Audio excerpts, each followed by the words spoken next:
Welcome to Gamblin and Ramblin, a weekly show where we react, rant about the weekend in sports betting. This is the Kids Table.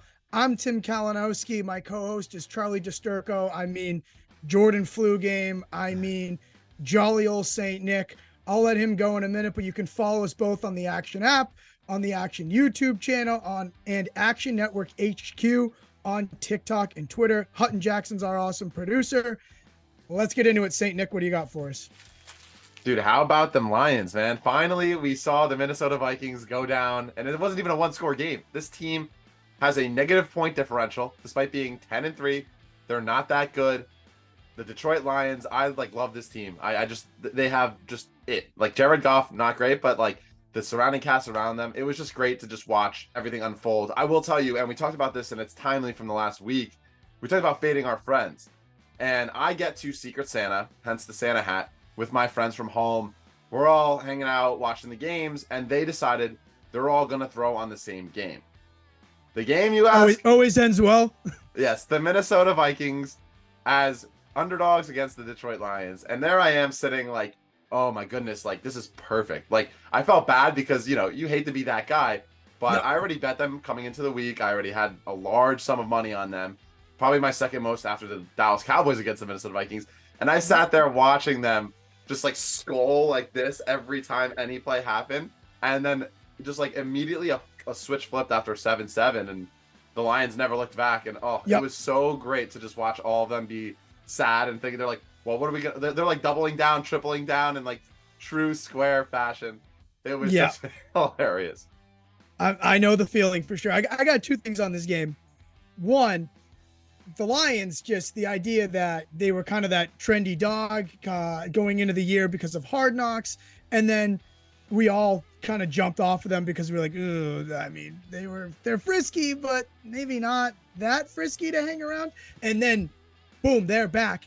And like you said, with fading your friends, this is a game when I saw it, it's like, people, how is Detroit favorite? It's like, this was a game. If you know anything about the NFL, the Lions are going to win that game because it looks like there's no reason they should be favored. And I'm like, I love, like, you don't need to have a single number. You don't need to have a single piece of analysis. When you see a game like this, it's like, oh, this is the NFL. The Lions are going to win. This stuff happens. Yeah, it doesn't make sense that like people will look at it and be like, oh, this line is wrong. Vegas doesn't know. Because Vegas always knows in the end run. They know that every average Joe is going to hit that Vikings line, and they know they're going to get so much money at that line. And then every sharp bettor or anyone that has a pulse and understands sports betting will be on the Lions because there's no right for them to be in that spot. They win. The Vikings, now have a negative point differential. Even if you dug slightly deep into the statistics, it would show you that you were probably wrong by liking the Vikings. And then obviously that's where one of my big wagers come in, and I just hammered the Lions, and it was pretty sweat-free the entire time. Though there was like a little inkling. I don't know if you were watching the game when they were up 7 and they took that 55 or 8 and they took that 55-yard field goal. And they miss it. The Vikings go down and they'll score, and somehow, some way, I'll lose my Lions ticket. That's what that was going through my mind. They tried to Lions it, but even so, even they couldn't unlines that. Jared Goff looks great. I think too. We talked the same thing about that Dallas Minnesota game. It's like, if you know anything about football, like, look, we all bet the NFL. Like, sometimes it's good, sometimes it's bad, but you gotta know. I just say like it's not even advice. It's just like, dude, just know the NFL. This stuff happens. Close your eyes, and then picture yourself on Sunday night going in an upset today, when the 11 announcers like an upset, and it's like, it wasn't an upset. Lions are favorite. Idiots. Like, literally do a second of research. So that was one where it's just like, dude, this is the NFL. And something was funny with me and my buddies were handicapped. I have this one friend I go back and forth with. He's like the sharpest, square friend I have. And he's going back and forth with me. And he's like, we were waiting, trying to get the 49ers at -3. And obviously it was a 3.5. And like, it was going to -120, -125 to even to this. And we're like, dude, we want that 3 so badly. And we waited till 2 seconds before kickoff to just take the 3.5. And then I remember we text each other at halftime. I was like, remember we spent all week trying to look for 3 and it turns out it didn't even matter at all. Yeah. Oh, that's hilarious. I mean, it doesn't, especially when you're betting on against Tom Brady. It's like, oh, you're either gonna lose the game in like comeback dramatic fashion, and the Brady's gonna win outright, or he's gonna get blown out because it's just been an ugly, ugly season for him. I didn't end up taking the Niners, though I should have, because I looked at that 3.5 and I was like, similar to you, where I was like, oh no, like I want just a 3 to save myself in case of a game-winning field goal. Brady has these random like things that he could do, just pull shit out of his ass and come back every week at prime time. We've been watching it. So, but Brock Purdy, man, I mean, hopefully he's healthy, but Brocktober, one of my favorite college quarterbacks to bet on, especially in the month of October when he was unbelievable against the spread. Especially like as a dog, right? Yeah, in any situation where you could get Brock Purdy in October, you're betting him. And now it's Brocksember. I don't know, one of the two. I mean, look at him go out, man. I don't care about nicknames. I'm lucky enough to just like remember the months. But anyway, like it is just bizarre watching Brady just so not engaged. And when Brady and Belichick split, to be honest, I was a pro Belichick guy.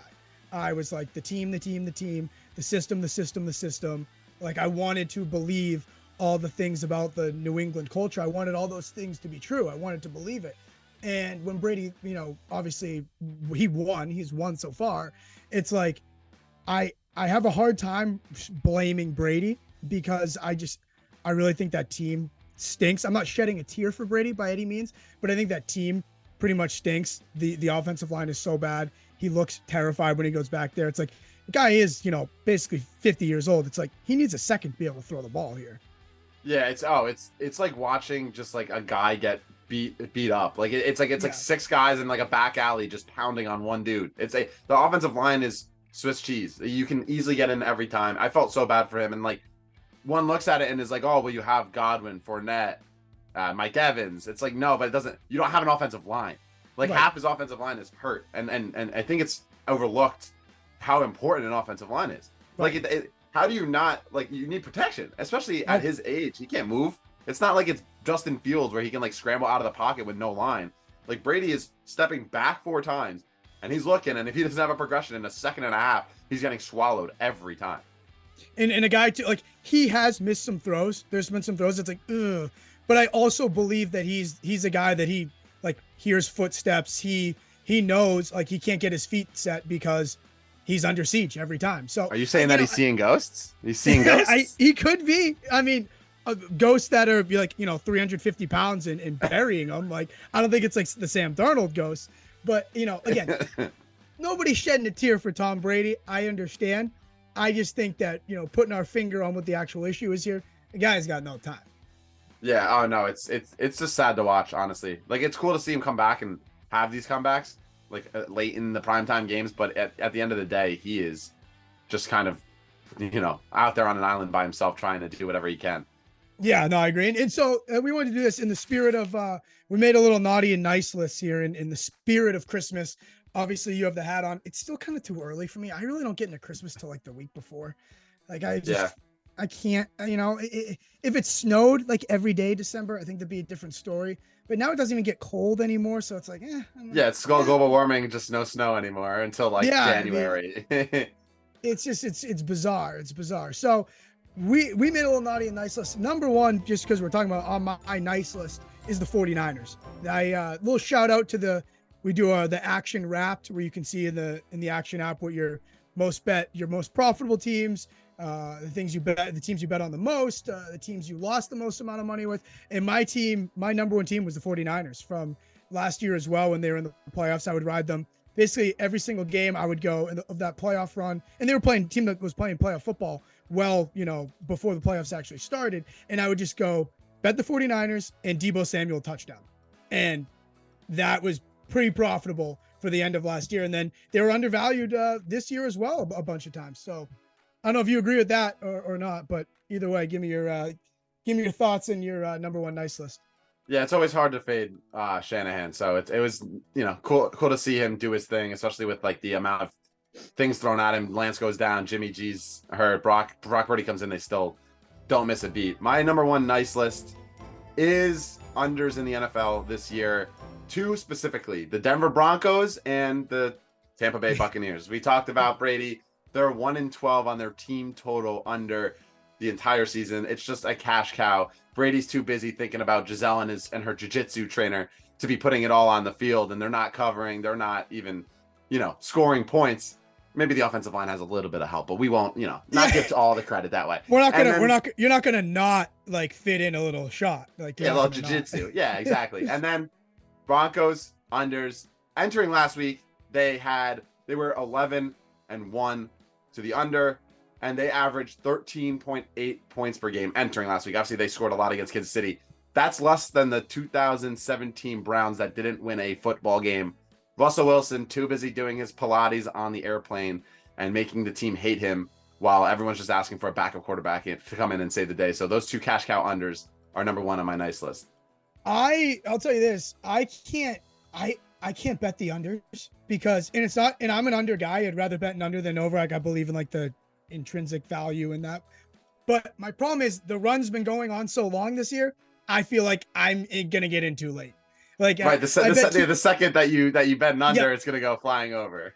Like I bet two live unders on Sunday that started out with like first drive points for either side, and I'm like, perfect time, let's go live under.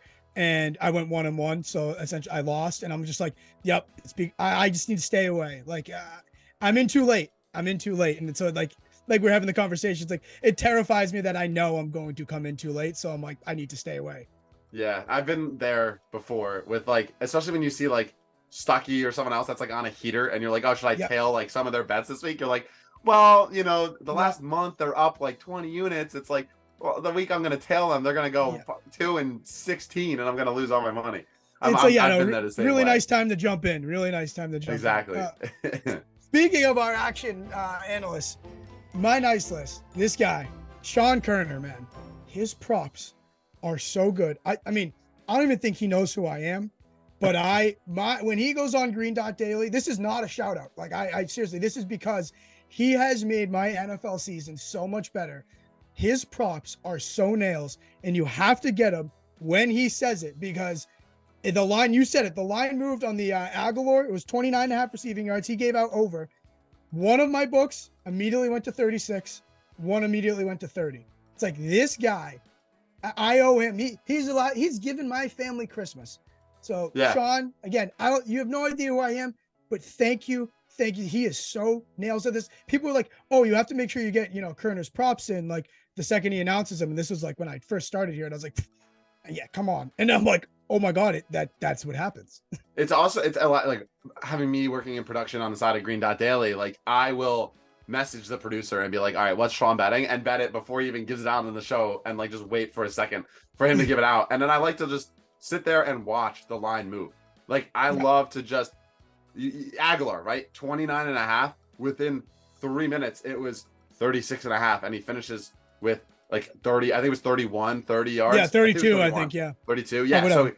So if you didn't get it in when he gives it out, immediately when he gives it out, you're not getting the win. And it's also, that's the importance of line shopping, because every other book, when I looked, 29.5 at Nelson Aguilar was at MGM. The rest of them were not at, it was like 30, 31. Same thing happened to me.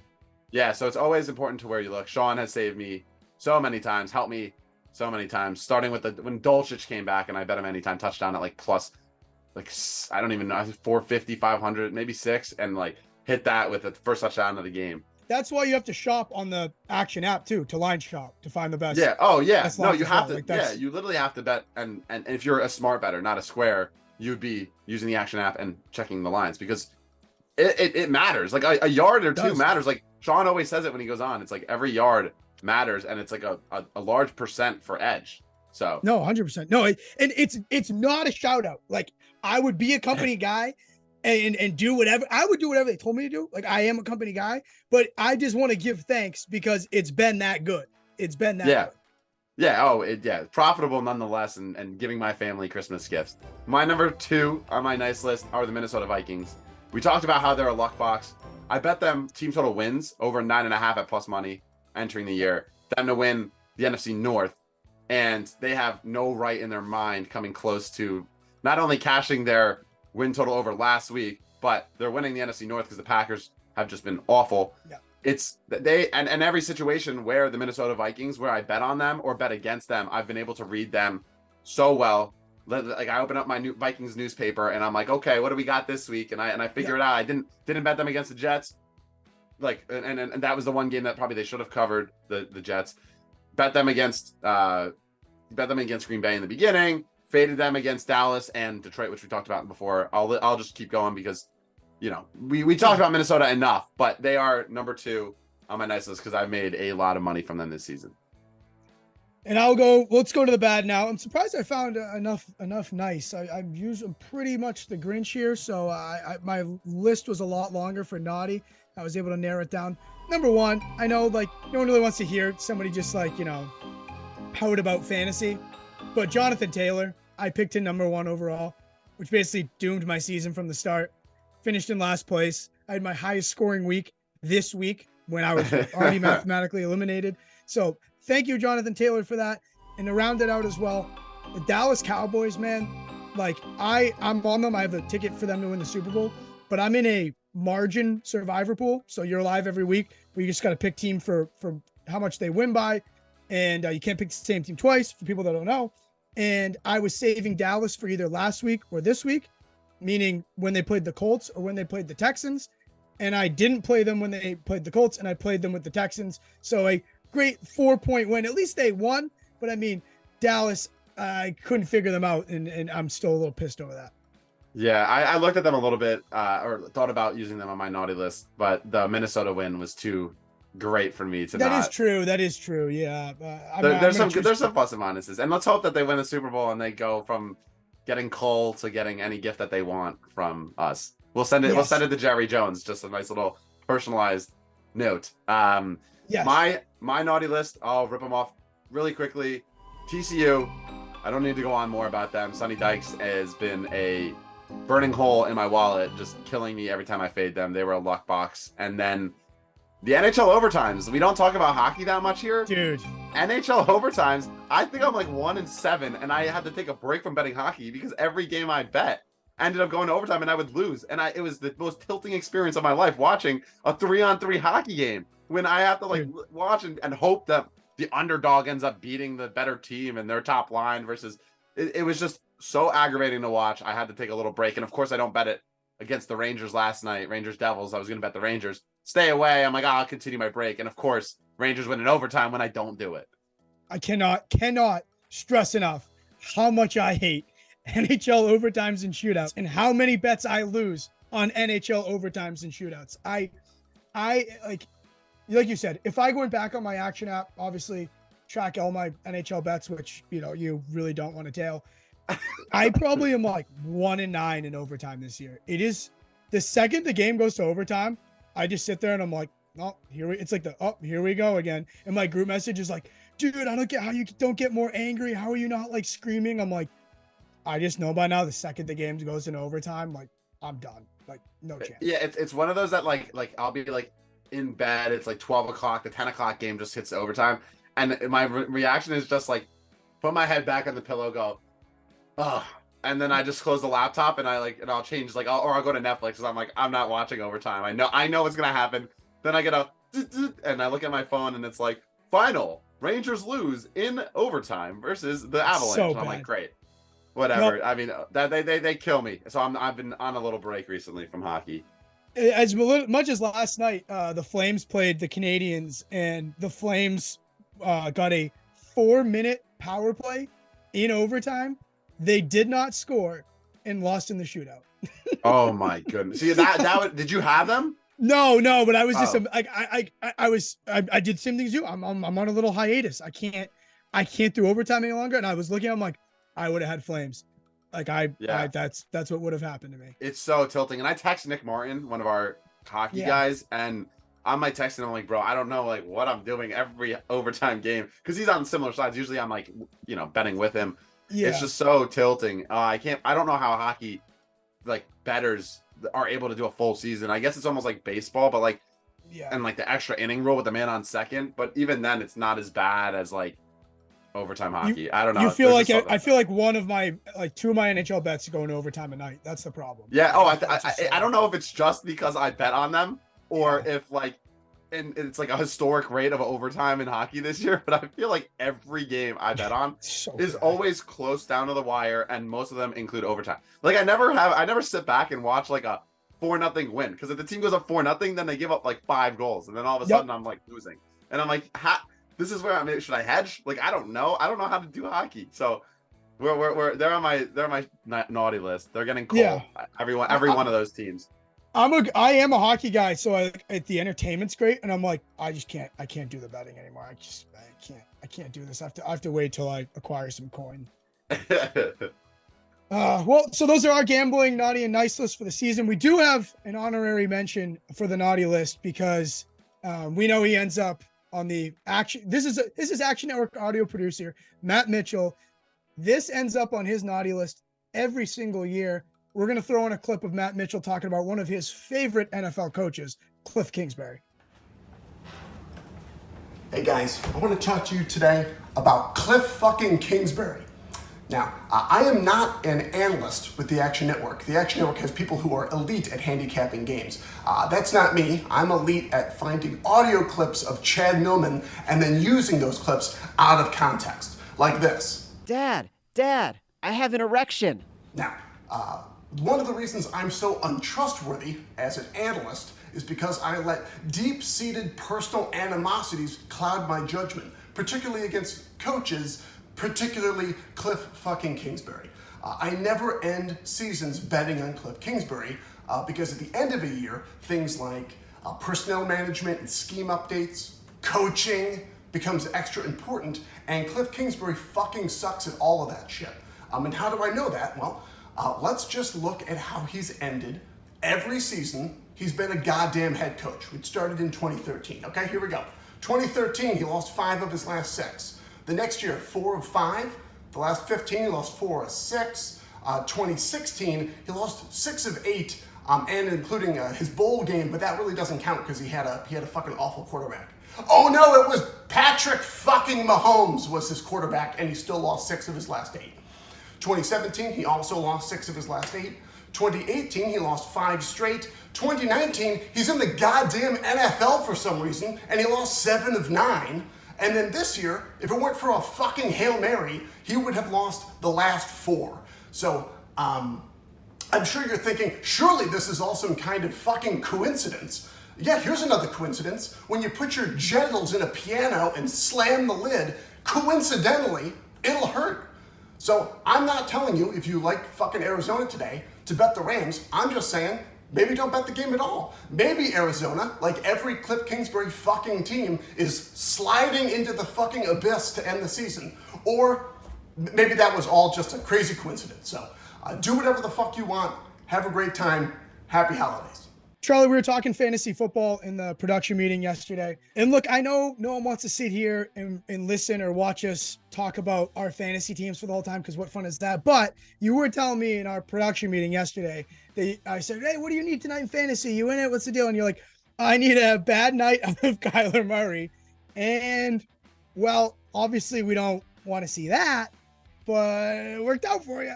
Yeah, I'm in the playoffs now because of Kyler Murray's injury. I said it in the message, and I was like, oh, I hate winning that way. Like, I hate winning when it's like especially a serious injury like that. Like, you never want to see a fun player go down. But it was huge. I was up, or I guess it was a matchup that basically, if the kid won, he was going to get the spot over me. I needed 30 points out of Kyler and the Pats D, which thank goodness, like obviously, thank goodness Kyler was hurt, because if Kyler played the whole game, the Pats D, I mean, maybe Kyler wouldn't have put up that many points, but the Pats defense, the defensive touchdowns, and they put up a ton of points, but it was too much. It's always one of those things, like, especially when it comes to the prop market, that like you hate betting on players and then seeing them go down right off the bat. Like it gives me PTSD to when Trey Sermon went down in the national championship and I had him over on his yardage. So it was just I remember that. tough to see. That's what do we think? So a bunch of books did refunds for Kyler Murray props last night. They go as far as partly refunding Murray props that were the last leg of a parlay too. Like they go pretty crazy with it. I think I saw like FanDuel did it. I saw Barstool did it. I think MGM might have done it. But what are your thoughts on that? Do you like seeing that? Because like then you're kind of looking for the handout when because they don't do it for every single one. Yeah, they didn't do it for T. Higgins when T. Higgins went down with an injury right off the rip on Sunday. I don't complain about it. I enter the game knowing that there's an injury risk, and that's what you get for betting on player props. So like if the player goes down with an injury, like dang, it stinks. But like you shouldn't be asking for a handout every time, especially early on. I think that that's one of those things that just like is something that people are going to take for granted as it comes out more with the Devonta Smith, with the lateral, Kyler Murray with this injury. I think that there are give and takes. I think the majority of the reason why we see a lot of the refunds come in is because it's primetime island games. Like the reason why we don't hear about T. Higgins and that much is because it was, packaged into the NFL Sunday slate. But then you look at Kyler Murray, Rondale Moore, was it 2 weeks ago? Got hurt on like the first play or second play of the game, and then they refunded his bets too. I think the books just really do it to be like, all right, here's your money back. You're gonna spend it on here and lose it anyway. And like for the majority of the reason. Yeah, the fact that you said island games, I actually never even thought of that. I just was like, oh, it's good for business because they get to say, hey, we reimburse you. That makes me think, I don't usually bet a ton of props, but if I'm gonna stick to island games because there's a chance you might get your refund if it doesn't go if there's something, tragic happens like that or a ridiculous bad beat. So, here's how I kind of feel about it. I understand if people are annoyed that it's not consistent. Like, I don't mind that the books do it. Like, look, I think it's good marketing. Who am I to say that you can't market your product the way you want to do it? And like, you're giving people cash back essentially. So I'm like, good for you. Who am I to say? I'm not a marketing major, but I do understand on the other side of it. It's like, well, how about on this one? How about on that one? This was even worse. What about this? Like, I would argue the T. Higgins one is almost worse than the Kyler Murray one because he was off the injury report on Friday. And, he was on Thursday, off on Friday. Like, there was more of a crazy narrative story to that one. I didn't even look too deep into that T. Higgins situation as much. It's just one of those things that Kyler Murray, it's because he runs out for the run really early on. I think and it's a severe injury. The Bengals one, it just is one of those things that if you are following a player, you never want to, especially as a prop guy, you don't want to bet on guys that are coming in injured or if they're left off the injury report. Are you really want to trust that a guy who had a bum ankle and it's one of the versus a fully healthy Kyler Murray, you're putting your money down. I think it's give or take. People are going to get greedy. And at the end of the day, they're going to get greedy seeing all these things being reimbursed and they're going to try. I mean, I think it's just, I literally think that, it's a marketing scheme. I think it's all island games. I don't think that they really care about, losing money in the 1 or 4 o'clock games. They could care less about, give me a sob story. It's not the book's fault. You could have taken a T. Higgins under. If you were that worried, take the under, and then you would have been right. This versus this Kyler Murray one, he had no injury designation. He was back, fully healthy, scrambles, tears an ACL on a non-contact injury. That's one I think should be refunded, or if there are going to be ones refunded. Yeah, I think you give or take. I don't think the Rondale Moore one deserved to be refunded. I think that was just how many injuries happened early on? A lot. You're going to tell me that the NFL, the game we watched last night, Devontae Parker, Ramondre Stevenson, James Conner was out for half the game. A lot of these guys don't hit their props because they were hurt, and you're not going to refund all of them. That's my point. That's my point. I think the thing about the T. Higgins is the gripe is, so he was off the injury report. I did a fantastic TikTok on this, Action Network HQ on TikTok. He was off the injury report on Wednesday. No injury designation. Designation. Yeah. Okay. And then on Wednesday, on Thursday, he has a hammy and he's limited in practice. Okay. Oh, there it is. Injury. Friday, off the report. Nothing. So he's playing. And then fast forward to Sunday and everyone's going, where's T. Higgins? And Zach Taylor after the game goes, oh, really? It happened in warmups. And it's here I am thinking, and I didn't bet it. I just, sympathetic to people. It's even if you did your research, and I'm sure most people didn't, they're like, oh, he was off on Friday, good to go. That's my problem. But to be fair, like you said, most people, it's overs that get cooked. and people that probably didn't do their research, even though if they did do their research, they still would have been left with the wrong decision. So it's like, it's kind of ironic. It's like, well, like if I had a buddy who had like a T. Higgins over, I'd be like, well, did you even look that he was off the report on Friday? Did you even know he was on the report at one point? Like, yeah, and most of these people I don't think pay attention. They're just like, oh, T. Higgins like against the Browns, like he's good, and like, oh, Jamar's gonna get the looks. All right, over. I think the majority of people don't ever look into that. Even on island games, I think the island games get more prop bets, obviously, because it's standalone and gets the most eyes. And even then, like all of these games, prop bets, it's always overs, like you said. It's never an under because no one's complaining when a guy gets. No one's complaining. Where's the under refund? No one's complaining when you got a 50-yard touchdown pass, but everyone's complaining when you get hurt on like the 7th play of the game. I want refunds on like busted coverages if they had like a Justin Jefferson under. I'm like, where's the refund? They can't cover this guy. They should cover this guy. Why don't you do your homework, defensive coordinators, or give me my money back? Like Venmo request them. FanDuel. The Lions didn't know Justin Jefferson was good. Can we get a refund on the under? Like, or like Tyreek Hill against the Chargers. Tyreek Hill's like the guy just falls down on the route. Tyreek Hill gets. I mean, like obviously it didn't hit up is over on receiving yards, but like it's like one of those. You're like, I mean, like get me my money back. Like I want my money back because I don't deserve a tooth. I had Tyreek Hill to do this, and of course, like longest under reception. Yeah.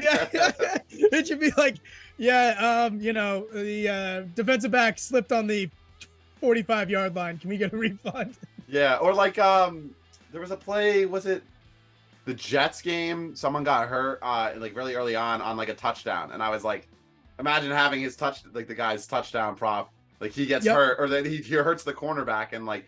It just comes into so many things, or like defensive busted coverages, or like injuries like happening on a play. And I saw a good tweet. It was like, oh, people are mad about Zach Taylor, like, not disclosing T. Higgins' injury ahead of time. Whatever. It's like, try betting college football, man. Like, because college football, we literally know not like they don't tell you anything, and it is like, it's so difficult. You're sitting there. Like following a beat writer for like BYU, and you're like, oh, did this backup running back practice this week? Dude, college basketball last night. Perfect example. I have Arizona State plus 4.5. I end up betting them. Ryan Kalkbrenner for Creighton. He's like the star big man, like 7'1", like shoots 80% from the field because he's so big. He was sick and missed the last game, and I'm sitting there refreshing, like, is he at warmups? Is he going? Is he not? Like, I need to bet them. Like Arizona State ends up winning because he's out, but it's college. They don't say any. They don't say, oh, he's a game time decision, and you don't know until literally like 5 minutes before the tip. Baseball, Bryce Harper and the Phillies. When he was hurt, they didn't put him on the injured list, and each day they'd be like, oh, he's coming back. Nope, he's not in the lineup, and teams plan for this. It's like, nah, dude. Oh, you're mad about Zach Taylor? It's like, try following a student writer from Creighton. Literally, it's so there's it's always worse out there, and no one realizes it. Try putting notifications on for a beat writer from Nebraska, Omaha. Okay, like, just to find out if some a sixth man is his calf strain went away. Hey, that's how you make the money. No judgment here. It is. And speaking of college sports, I'm so pumped for bowl season, man. I cannot wait. Bowl season's like my bread and butter. I think it's so fun. My funny story, my girlfriend and I, when we were first like dating, she came and visited for like winter break, Christmas break, and we're watching. She's under the assumption that the college football season has ended, and she's like, yeah, we'll do this, we'll watch that Christmas movie. That, I swear to God, she almost started crying. And I'm like, what's wrong? She's like, when are these games going to end? And it was like Bahamas Bowl, the Duke's Mayo Bowl, Tax Slayer Bowl, Cheez-It Bowl. She's like, we don't care about any of these teams. Why are we watching this? I'm like, sweetheart, I'm in a pool, okay? All right? You want something nice for Christmas? I got to win this pool. That's funny as heck. Yeah, I mean, my girlfriend's very similar in the sake of like, she's like, oh, how long is this football? Like, she never dated someone that worked in sports or like that was so into sports like me, where it's like, even on Thanksgiving, it's like you're watching football the entire Thanksgiving, or like Christmas this year. Christmas has football on, and it's like, when is this going to end?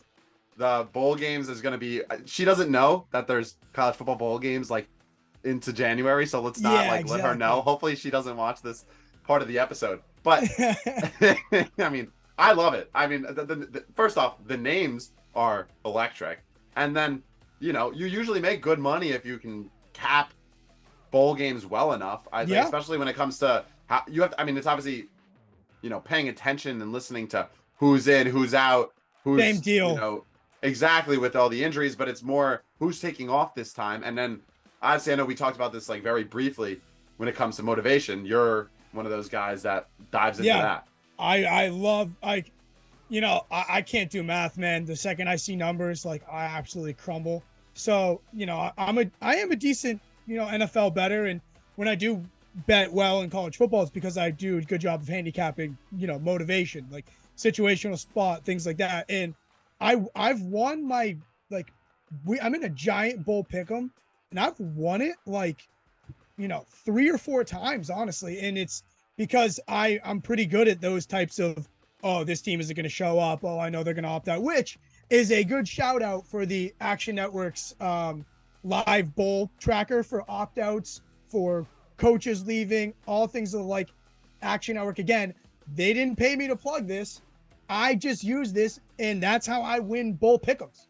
That's how I'm a 24-year-old guy that pays for Christmas because he wins bowl pick'ems.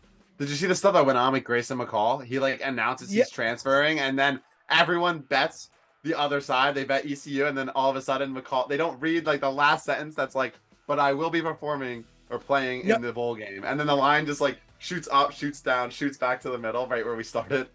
For those of you that aren't watching every second of the East Carolina, Coastal Carolina bowl line movement, what happened was Coastal Carolina quarterback Grayson McCall announced that he's going to enter the transfer portal. In the last line, he said, "But I will still play in the bowl game." And once he tweeted this, the line just spikes in favor of East Carolina, and everyone's like, did people read the last line? He's still playing in the bowl game.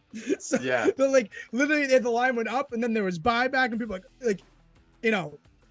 handicappers are pretty smart people just because they kind of have to live on Twitter, and it's you got to read the whole thing. Why are you reading the beginning of it? Always default to the end. That's where you get the real juice anyway, right? Yeah, you look at the end where it's oh, I'm not performing where I am. And then you're okay, either I'm going to bet or I'm not going to bet on this. It was incredible to watch all that go down. Twitter was going on fire, gambling Twitter for that hour and a half that Grayson McCall transferred but is playing, but he's still going to start at quarterback in his last game. It was just incredible to watch. But bowl games, Army Navy, I apologize to you because you had to suffer your first game and a first loss into bowl season. Yeah, I did. Yeah, I had Navy. I love the Army Navy game. I'm a huge fan of it. It's going to be in Foxborough next year. I have to go. Will not allow anything to get in the way of that. I love Army Navy, and I actually am not very profitable at all handicapping Army Navy because I'm pretty good at handicapping motivation. And I'm Navy's so much better than Army, and so I had Navy on the money line, and obviously that ended real well. Yeah, I also looked at it and I was oh, I saw everyone going on Navy, stayed away.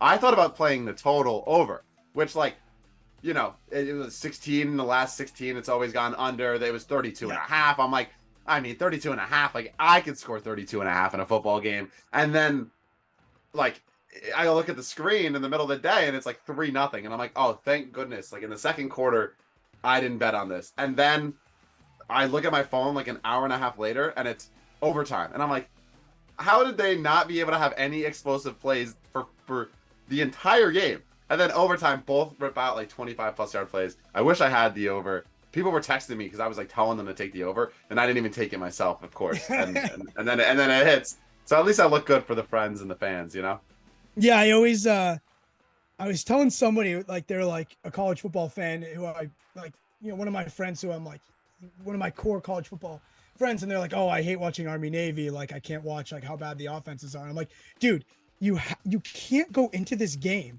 being I'm excited to watch real football, what you think is football.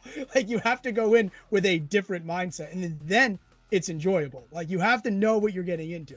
Yeah, no, you do, and it's fun. I mean, like, I think what's great about the Army Navy is like watching all the option plays. Like it's if you know, like you said, if you know what you're going in and entering, it's awesome to watch. Like some of the stuff that you're like, how did this guy not move this way, but then the ball's on like this side of the field, and it's fun. I mean, it's definitely something to do, especially on a Saturday when like nothing's going on, not the World Cup or anything, right?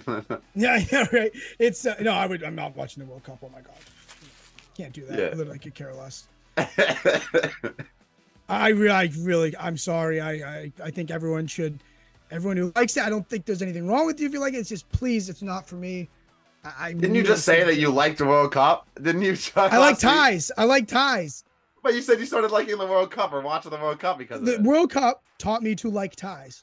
I'm a fan of the ties. But you're still a negative on World Cup and soccer in general. Oh, dude, I can't do it. I really can't. It's just not for me. And I'm not ignorant. I'm not sitting here going, it's boring. Make the field smaller. Make the nets bigger. Like I'm not like being a dumb American.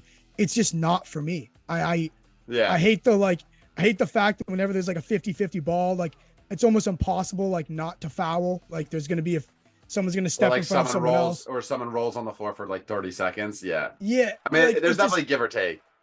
I'll do soccer. I'll watch soccer, bet soccer if nothing else is on. But like if something else is on, I'm usually doing something else. But the good news is that soccer's on at like 8 in the morning on Sundays. So when I wake up before football and I'm like, oh, I'm producing a show for Action Network, and I'm sitting there like getting my stuff ready, I have like the game on like right to the left, and it's just on in the background. And of course, you gotta have some action on something, right? Yeah, and I get it. I get that part of it. The morning coffee, like watch.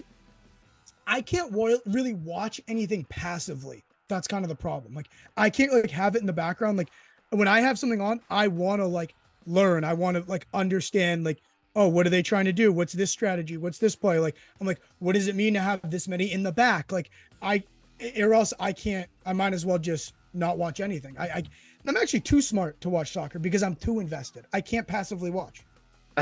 Old man Tim does not like to sit back, relax, and watch a soccer game. You like baseball though, right? Love baseball, but Okay. they're killing the sport that I love. Yeah. So that's another thing. They've and the way I watch baseball though, I don't passively watch baseball. The way I watch baseball is like I'm watching because I played shortstop, right? So I'm watching the catcher's signals the entire time I watch baseball, and I'm like, okay, what are they going to do here? Okay, so they just went two fastballs in. Are they going to go breaking ball away now? If I'm the shortstop, I got to be ready. I got to be taking 2 steps to my left. Like that's how I watch, and so it's not a passive experience. Right. Okay, that makes sense. All right, I see where you come from. I just watching like. We'll watch and like get excited for like the 15 seconds of actual action in soccer, and then the rest of the 90 minutes kind of background. I'm able to kind of do that, but you give or take. You can win some, you lose some. I like soccer as a background, but it's not my first option. Yeah, I hear you. How's that for a flu game, huh? Me surviving this whole entire show. You did a good job. You did a very good job. You were still enthusiastic. You had the hat. I wouldn't have known, but you must have just timed the all the like anti-flu, anti-cold stuff as well as you could. When I was messaging you and I was like, I'm sick, I legitimately couldn't move, and then I like rolled out of bed, slugged like a water, and popped some meds, and I in about like 30 minutes, I bet I collapse to the ground and go back to being achy, but we survived. Is this weird? I kind of like battling through a sickness. I speaking from someone who's dealing with it right now, not being able to sleep because I'm achy is not fun. No, you know what? I kind of like it. You kind of just like simplify everything, right? It's kind of just like, it's a little bit of a reset. You're like, okay, what's the issue? 1, I'm dehydrated. It's like, okay, let's go to the store. Let's get 3 Gatorades, a couple vitamin waters, huge jug of water, Pedialyte. Let's just flush this thing out. Like all I got to do today, not focus on anything else, but just make it through the day. Like simplifies it for a minute. And you just kind of like, you get back to basics and get to like what really matters in functioning. Yeah. I mean, listen, I would prefer not to be sick. It does feel good when you beat it and you're like, yeah, I'm just better. I'm built different. Yeah. But like in the 2 to 3, I'm hoping it's only 1 or 2 days, but in those days in between, it's anything but fun. Yeah, see, I'm the type of guy. I guess I just love a good challenge. Maybe that's not you. Maybe You love a good challenge. Okay, yeah, okay. Maybe I shy away from pressure. That's what's happening right now. It's just all the aches. I came up, and I would say I put on a hell of a performance today. So maybe I would say see. Doesn't that feel good though? Isn't that like, wow, I'm pretty good at what I do. I'm kind of a stud. Like other people, no, they would fold. does. Other people, they'd fold. I did debate on like, should I cancel or not? But then I was like, you know what? I saw Mike White against the Bills literally break his ribs inwards and say they're gonna have to scrape me off the field. Max Duggan did it a week ago too. So I'm like, that's it. They're gonna have to scrape me off this chair, and I'm gonna put in a hell of a performance. Obviously, very, very similar. Very similar things. Yeah, that's you are Mike White. I mean, Max Duggan. I mean, Charlie DiSturco. You can follow him in the Action app on his Twitter as well. I'm Tim Kalinowski. Do the same for me or not the same. Merry Christmas, happy holidays, whatever it may be. Thank you for tuning in to Gamblin and Ramblin. Good luck with your bets. Happy bowl season. That's a wrap.